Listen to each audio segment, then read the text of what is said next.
Глобальная мода на суперфуды не обошла стороной и Молдову. За последние несколько лет в стране обозначились границы компактного, но доходного бизнеса производства микрозелени. В основном оно сосредоточено на нескольких сити-фермах в Кишиневе и в пригородах. Ученые все чаще говорят, что микрозелень может решить проблему пищевой безопасности, ведь ее можно выращивать даже в таких условиях, в которых никакие другие культуры не растут. Микроферму можно устроить в любом доме или квартире. Для нее нужно необходимое помещение, свет, среда выращивания, в которых содержится много витаминов, минералов, антиоксидантов и других биоактивных веществ. Такое мини-производство появилось и в Гагаузии.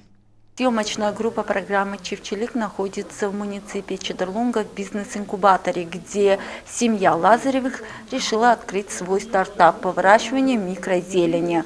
Темой здорового питания я интересуюсь достаточно давно, и когда мы были с супругом в Арабских Эмиратах, мы случайно познакомились с этим продуктом.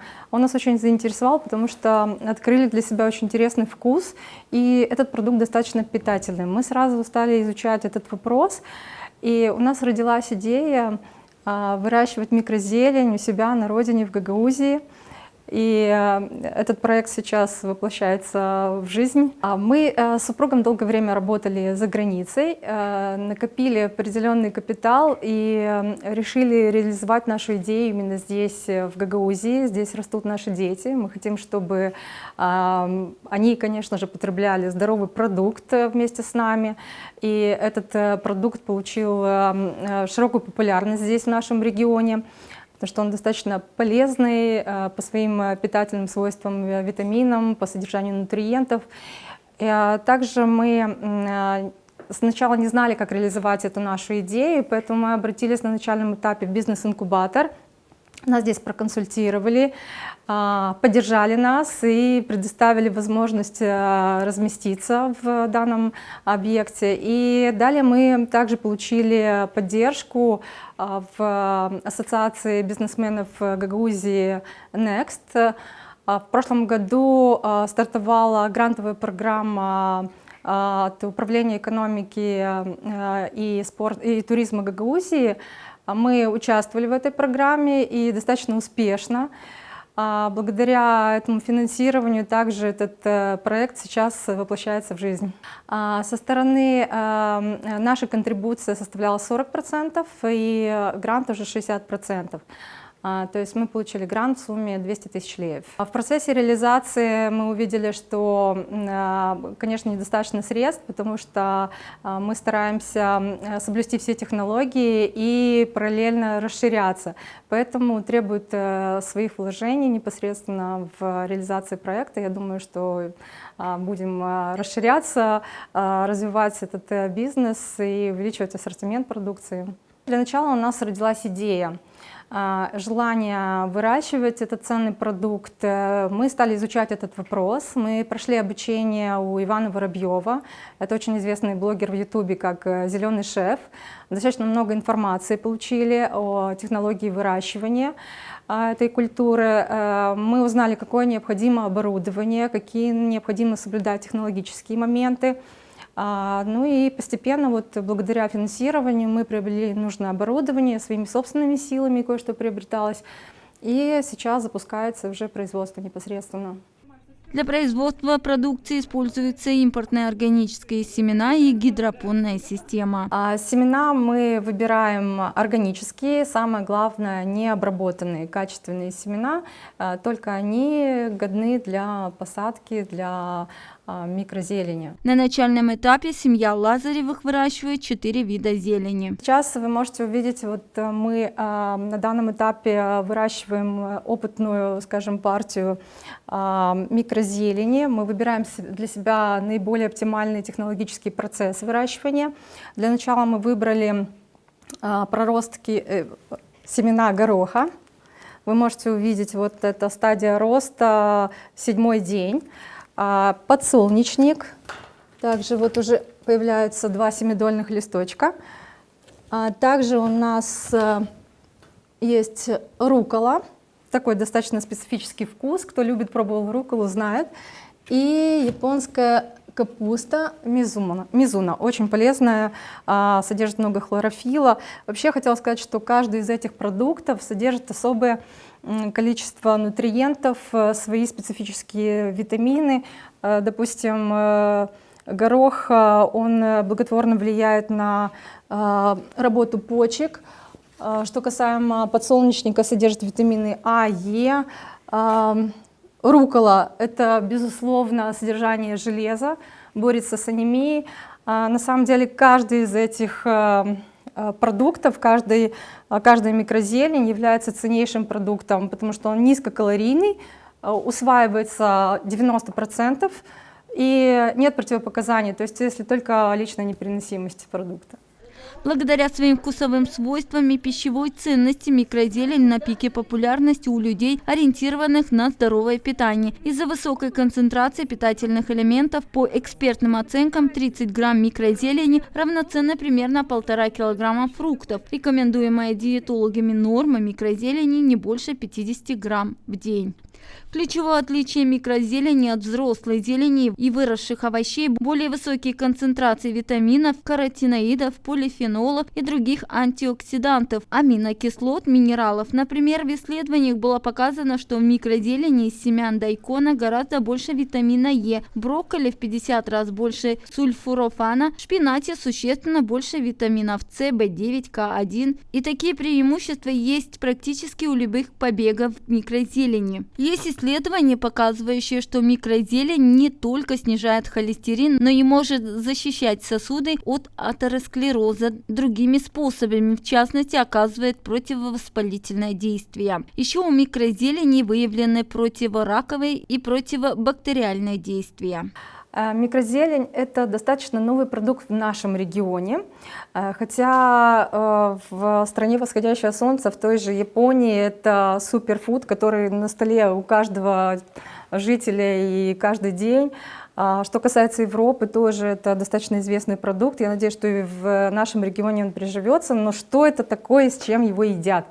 Микрозелень – это молодые побеги овощных культур на стадии роста 1-2 листочка. Вот появляются семидольные листочки.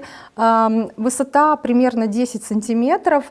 Это очень-очень полезный продукт, потому что в период роста у него как раз максимальное содержание витаминов, антиоксидантов, нутриентов, которые благотворно влияют на в целом работу организма. Что касается микрозелени, этот продукт можно употреблять как самостоятельный. Вы можете добавлять его в смузи, вы можете добавлять в любимые бутерброды, в омлеты, в первые блюда, во вторые блюда. Главное условие – не подвергать термической обработке. Попробуйте обязательно, вам очень понравится вкус. Я думаю, что каждый для себя уже знает вкус взрослой культуры, той же, допустим, рукколы, того же горошка, и выбирает для себя максимально интересный вкус и непосредственно микрозелень. Очень хороший вопрос. Для выращивания микрозелени должны быть соблюдены определенные условия. Это обязательный полив. Все любят влагу, без влаги ничего не может расти. Это освещение и это температурный режим. И, соответственно, влажность тоже должна быть определенная. Продукт может выращиваться как на льне, то есть вы можете на обычной льняной тряпочке вырастить этот продукт, он прекрасно будет расти. Этот продукт может выращиваться также и на кокосовом субстрате, вот как у нас, допустим. Это органическое вещество. Для роста микрозелени нет необходимости в удобрениях, то есть это очень большой плюс, это экологически чистый продукт. Во-первых, мы используем семена органические, которые не протравлены, и нет необходимости в какой-то химической добавке, потому что он прекрасно растет, если соблюдаются все условия, которые я выше перечислила. На самом деле каждая культура имеет свои особенности. Кто-то любит побольше попить водички, кто-то поменьше, но в среднем это до 80 граммов в 2-3 дня осуществляется полив. Вы сейчас можете увидеть сам процесс полива. Мы запустим стеллаж, посмотрите, как это происходит. Ну и, конечно же, температурный режим тоже, как я уже говорила. Каждый любит потеплее, каждый сорт по-разному, но в среднем температура выдерживается 22 градуса. А что касается роста, каждая культура имеет свой период прорастания. Допустим, руккола, мизуна, брокколи, они растут гораздо быстрее, за неделю где-то они вырастают уже до готовой микрозелени. Что касаемо, допустим, подсолнечника, гороха, тут более длительный период роста до 14 дней. Но хочу сказать, он должен вырасти примерно 10-15 сантиметров высотой быть. Сейчас вот примерно 5, он должен подняться еще в половину. И что касаемо микрозелени, приобретая микрозелень, не обязательно ее сразу срезать и употреблять. Вы можете срезать часть и оставить в холодильнике. До 5 дней она прекрасно живет в холодильнике при температуре плюс 5 градусов. А что касается ценовой политики, это будет по карману даже среднестатистическому покупателю, при условии того, что 100 граммов зелени у нас стоит от 25 до 35 леев, микрозелень будет ниже ценовой категории и достаточно доступна. Если учитывать, анализировать ценность этого продукта, то это выходит гораздо дешевле, чем приобретать и есть взрослые растения, салаты те же самые. Хозяйка зеленой мини-фермы Евгения Лазарева говорит о том, что любой желающий может вырастить у себя на подоконнике микрозелень. Для ее выращивания нужно соблюдать несколько правил. На самом деле вы, наверное, у себя найдете вот что-то похожее, такую кассету, ягодную кассету. У каждого, наверное, есть. Это может быть даже определенная мисочка с плоским дном. Возьмите, можно попробовать на фторе выращивать, но немножко сложнее, там есть нюансы определенные. Возьмите льняную ткань, ее нужно полить. Сначала замочить растение, как это все, в принципе, делают, у всех есть огороды, здесь сельское хозяйство развито, также замачивают и огурцы, помидоры предварительно. Вот тоже вы семечку замачиваете, как только вы видите, что там начинается уже какие-то проростки, начинается зарождение жизни, выкладываете на льняную тряпочку. Должен быть световой режим, поэтому в условиях дома, квартиры, это, скорее всего, будет подоконник, теплое, светлое место. Ввиду того, что у нас сейчас еще короткий световой день, то необходимо будет дополнительное освещение. То есть это можно использовать ледовскую лампу и поливать в 2-3 дня.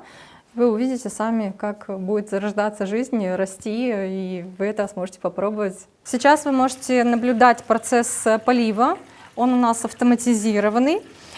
Полив осуществляется в течение 10 минут, чтобы не перелить растения. Они любят влагу, но, конечно же, нужно соблюдать определенный режим. Это нижний полив, как вы можете увидеть. Обратный цикл у нас, то есть поступает вода из системы, и она уходит в трубы, в обратный накопитель. И таким образом мы экономим и воду, соответственно. Ну и плюс каждое растение потребляет столько влаги, сколько ему необходимо. Какие-то остатки остаются на поддоне, но этого достаточно для того, чтобы в корни впитывали влагу и не возникала плесень, что тоже возможно при несоблюдении технологий. Именно поэтому вот у нас сейчас была высажена такая опытная партия, чтобы понять для себя максимально оптимальный технологический процесс роста, чтобы получить качественную продукцию. А скажи, пожалуйста, что еще можно в микрозелени выращивать, кроме тех основных культур, которые у нас в Молдове есть? Можно морковь, свеклу, кинзу, горчицу. Не подходят для роста микрозелени некоторые посленовые культуры, они являются токсичными. В остальном тут более 15 видов растений, которые можно выращивать. Тот же самый лук, та же самая пшеница. Пшеница – это очень полезный, кстати, продукт. Она на вид как трава. Мы, кстати, попробуем тоже выращивать, но из нее очень-очень вкусный смузи. Его очень любят дети. Витграсс называется, но попробуем уже в будущем тоже выращивать пшеницу. У семьи Лазаревых большие планы по расширению ассортимента и производства. Мы хотим расширяться, мы хотим увеличить ассортимент продукта. Конечно, у нас сейчас только 4 культуры, но мы планируем более 10 культур выращивать в дальнейшем. Просто изучив рынок, мы поняли, что максимально, скажем, интересная продукция для потребителя — это горошек и подсолнечник. Она более привычная. Есть любители брокколи, есть любители рукколы, но это уже кинзы, горчицы, но это уже более специфический продукт, который у нас тоже будет в будущем. На самом деле, да, в планах, перспективах, конечно же, все это есть. Как говорят, плох тот солдат, который не хочет стать генералом. У нас тоже большие планы. На данном этапе нас очень устраивают условия, которые предоставил бизнес-инкубатор, и у них есть еще дополнительные большие помещения, и я думаю, что в будущем мы будем осваивать их, расширяться, увеличивать объем производства. Безусловно, каждый человек может попробовать сам вырастить эту культуру. Как я уже говорила, можно даже на обычной льняной тряпочке попробовать это сделать. Главное поливать, главное соблюдать температурный режим и нужное освещение. То есть можно использовать ледовскую лампу и соблюдать режим освещения. Мы сейчас используем режим освещения 18:6. То есть у нас получается 18 часов светового дня для того, чтобы культура понимала, что уже лето, уже надо расти активно. И я думаю, что у вас за 12 дней вырастет красивая микрозелень. Надо только этим заниматься. Для начала мы хотели наладить процесс производства самой микрозелени, потому что, несмотря на его простоту, это одновременно и сложный процесс. А если вы не соблюдаете определенные технологии, то может что-то пойти не так. Поэтому мы хотим, во-первых, сначала расширить ассортимент и поставить уже это на такой стабильный поток, скажем. Ну и далее уже, безусловно, мы думаем о производных, тех же самых смузи. Есть у нас и идеи по выращиванию салатов по системе гидропоники, но это уже в будущем. Мы сначала вот начали с микрозелени. На самом деле всегда, конечно, что-то новое воспринимается с вопросами, немножко с опаской. Вам нужно просто попробовать этот продукт, и он обязательно вам понравится. Это происходит с каждым, кто его пробовал. И я думаю, что каждый взрослый человек в жизни пробовал салаты разнообразные. Сейчас всевозможные миксы салатов есть. Я думаю, что в каждом доме на столе есть салаты. Но хочу отметить, что микрозелень, к примеру, 10 грамм микрозелени заменяет 100 граммов салата по своей пищевой ценности. Поэтому можно просто, попробовав микрозелень, добавить в свою продукцию, понять, насколько это вот вкусный и качественный продукт, заменить его уже непосредственно салатами. В финансовом плане это даже выходит дешевле. Семья и друзья являются главными дегустаторами первой опытной партии микрозелени. Первыми потребителями будет наша семья, конечно, безусловно, наши друзья, которые с нетерпением ждут, все хотят попробовать эту продукцию, потому что мы сами пробовали и много рассказывали о ней, они тоже хотят попробовать ее. Ну, безусловно, если мы решили заниматься этим видом деятельности в проекте бизнеса, скажем, то мы хотим донести этот продукт до широкой массы людей, чтобы они попробовали его, чтобы они тоже могли его использовать в своем ежедневном рационе. Потому что, в первую очередь, как я уже неоднократно и не устаю говорить, это очень полезный, здоровый продукт. Поэтому я думаю, что он понравится. На самом деле, вот, что касается нашей семьи, у нас всегда были салаты на столе. Мы привыкшие к зеленой продукции, скажем. Мы сами с супругом пробовали, и по нашим рассказам дети понимают, что это очень вкусный продукт, они хотят его попробовать. Но хочу сказать, что на опыте наших друзей, которые живут в Европе, у них дети прекрасно едят эту микрозелень, они ее очень любят, они делают всевозможные смузи для них, и, безусловно, вот детям нужна энергия, и именно вот эту энергию может подарить вам микрозелень. На самом деле, после того, как мы попробовали этот продукт, для меня было удивлением, это была его идея. выращивать микрозелень. Он сказал, почему бы нет. По большей части я интересовалась правильным питанием и внедряла в нашу семью, в культуру питания. Но это была его идея, я его поддержала, и мы с удовольствием этим занимаемся. Но на самом деле я не думала, что это настолько интересно и увлекательно. Вот в первое время мы достаточно много времени проводим здесь. Мы сюда приезжаем и вечером поздним, и целыми днями здесь находимся. Это как маленький ребенок, ты смотришь, он достаточно быстро растет. На самом деле это очень интересно и увлекательно. Сам процесс посадки, вы смотрите стадию роста, каждый день вот буквально на глазах увеличиваются росточки. Это очень интересно. Если вы займетесь этим, вам тоже будет достаточно интересно. Я думаю, что в школе каждый выращивал лук у себя на подоконнике. Это примерно то же самое. Скажу так вкратце о процессе прорастания непосредственно зелени. Идет сначала процесс замачивания. Каждая культура по-разному замачивается 10-12 часов. Некоторые культуры не требуют замачивания, такие, допустим, как та же самая руккола, мизуна. После замачивания уже идет посадка. Сначала отдыхают семена где-то порядка 5-6 часов, они сохнут. Потом идет посадка.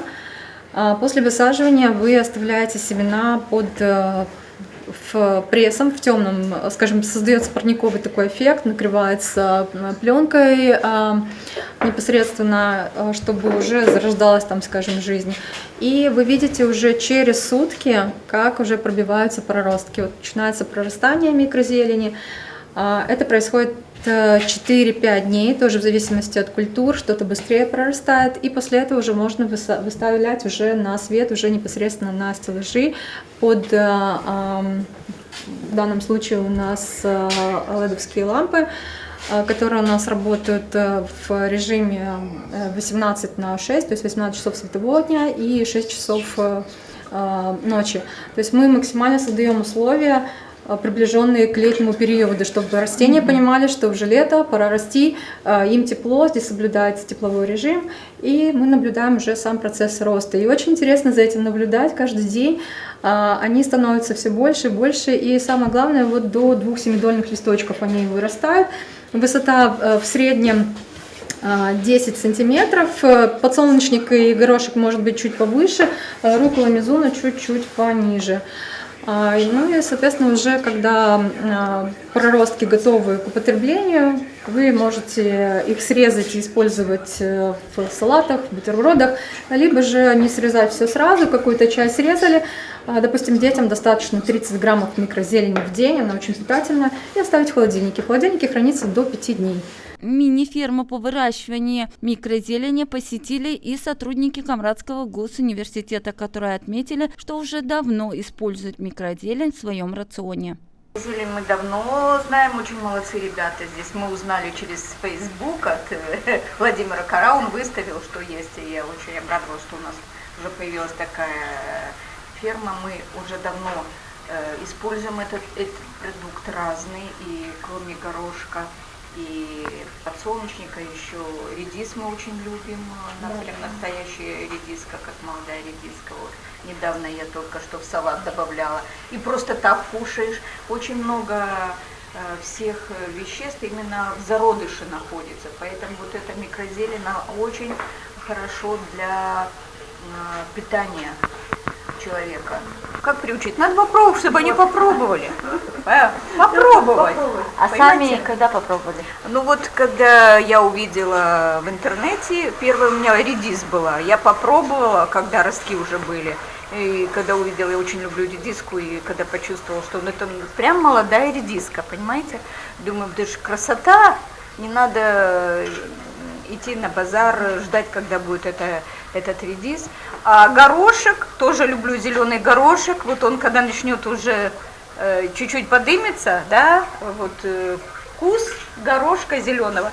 Подсолнечник, это вот кто любит подсолнух именно молодой, семечки, которые не жареные, а молодые, вот точно вкус именно растений и семечек. Ну вот я удивлена брокколи, это такой, будем говорить, специфический продукт, да, брокколи, и дорогой он, и на вкус не знаю, как он, Я думаю, что просто люди должны попробовать, и нужно расписать им, почему именно этот продукт нужно употреблять. Что он аминокислоты, белок, все там именно в концентрации большой. Не надо много кушать, немножко и пополняется для здоровья.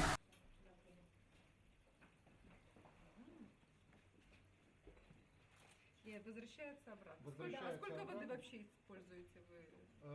Ну, сейчас, скажем так... Первое инновационное мини-предприятие посетила и руководство Гагаузии Башкан Ирина Влах. Семья, которая долгое время находилась за границей, работала в разных странах. И сегодня Евгения и Александр приняли решение вернуться домой. Да? Они работают здесь у нас, в Гагаузии, и они создают свой бизнес, они делают первые шаги. С моей точки зрения, это правильные шаги, уверенные шаги.